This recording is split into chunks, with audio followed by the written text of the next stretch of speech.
Shalom Ubracha from Yerushalayim. I gave an overview now in my last video regarding the customs of the Halabi community, regarding Qabbalat Shabbat, what we say when we say it. I'll go into a little greater detail now. I'll be using the book, the Sidur Kol Yaakov, if you want to follow. So we begin with Yizmor David.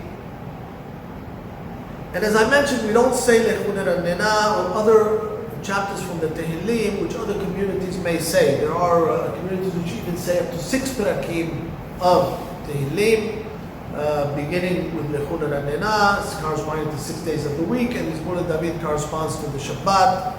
That's not our custom. Our custom is to go directly to Yizmor David.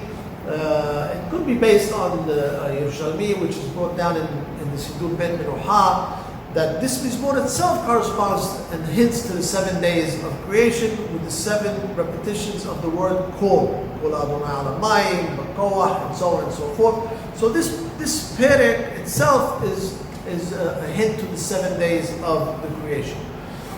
So we go after Mizmor David, we don't say the prayer Ana Bechoach, like other Kehilot may do. The Halabi custom is to go straight to Lecha Dodi.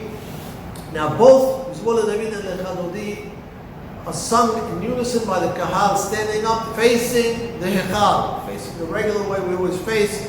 You will see other Kehilot which turn around. That's not our custom. We don't turn around, not even in Boy V'Shalom, not even Boy Kala. You can look at the video by my esteemed colleague Morris Arking. I think it's video number 14, which he goes into this issue at length. It's very, very informative and very interesting. But we don't turn around. Let me talk about Lecha Dodi for a bit. The custom of the Halabi is to say only 4 of the 8 stanzas that precede Boy V'Shalom. The original poem written by the famous Mekubal, Rabbi Shlomo Halevi Tabetz from Safed in the 16th century, is made up of 8 stanzas, acrostically spelling out Shlomo Halevi. We only say 4 of them, which spell out Shlomo, Shavor, Likrat, B'Tashmelech, It'oreri. And there are a number of reasons given for this. It's brought down in Rabbi Abraham Ades brought them down in his book Derech Eretz. It's recorded also one of the reasons by Hakam, 2 of the reasons by Hakam Yitzhak Shehebar in the book that they wrote, that they printed based on his writings. Basically, there's 3 reasons. One is just for the sake of brevity, just like in like Micha Mocha on Shabbat Zachor. We don't read the whole poem. We read beginning and end. So here we don't want to trouble the Kahal and lengthen the prayer unnecessarily, so we read only 4 out of the 8. Another reason is that the stanzas we omitted, not conducive to saying on Shabbat. Maybe they arouse certain sadness, if Na'arim Ya'afar Kumi, speaking of the Geula, and our yearning for the Geula. And the third reason is that they wanted to avoid, this is, Hamshahara says that he heard this reason bounced around in Halab a little bit, that it was the counter effect of the Shabtaut, where Shabtai Tzvi, the false Mashiach, Shemer Sha'ib Yerkab, which affected in the 17th century, affected greatly the Thai Jewish world, but in particular the Halabi community was one of the first to be under the influence of Shabtai Tzvi, and they attributed a lot to the excessive prayers which dealt with the imminent Geula, and they wanted, that sort of set the stage for the influence of the false Mashiach. So they took out those stanzas which dealt with the imminent Geula that was forthcoming. So it was a reaction to Shabtaut. Following that, we say Mizmor Shir Shabbat. The Kehillah of Halab is known that we say Mizmor Shir Shabbat twice. Most Kehilot do not say it twice.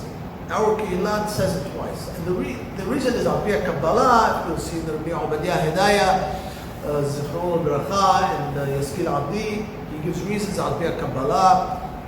But you could also give an understanding not Al-Pi Qabbalat, because both times we say it, there's different reasons why we say it. We know that there's a discussion amongst the Rishonim as to when we accept upon ourselves the Shabbat. So if you say Kabbalah Shabbat before sunset, so some say it's Lecha Dodi, some say it's Barechu, when you say Barechu of Arbit. Maran writes that we accept Ledidan and the Samach Aleph when we say Mizmor Shir Shabbat. So that's why it belongs in Qabbalat Shabbat, because it's part of our accepting of the Shabbat. The one that we say after Qabbalat, after Kaddish Al Israel, really belongs and it's close connected to the Arbit. Just like we have on Rosh Chodesh, on the holidays, we say Mizmor before Arbit. Also here, Shabbat, the Mizmor of Shabbat is Mizmor Shilei Shabbat, and we say before Arbit, just like we say it on Rosh Chodesh, on Pesach, on Shavuot, and so on. So that's the reason for the two times we say Mizmor Shilei Shabbat, and many Kehilot didn't want to impose upon the Kahal to say it twice, so they took out the first one. We follow that by Kol Israel, but Memadlikin. Our custom is to say Rabbi Hananiah ben Akasha, that standard Mishnah, which we say after we read a series of Mishnayot. We do not say Amar Rabbi Elazar, Amar Rabbi Hananiah, which you will find in other Kehilot. The Halabiya do not say that, we say Rabbi Hananiah. It's followed by Kaddish Al Israel, for those who have an obligation to say Kaddish. At any rate, if nobody say it, then the Hazan will say it. And that represents the end of Qabbalat Shabbat. And now we head to Mizmor Shilei Shabbat, which belongs to the Arbit, which we will discuss in our next video. Shalom v'chol tov.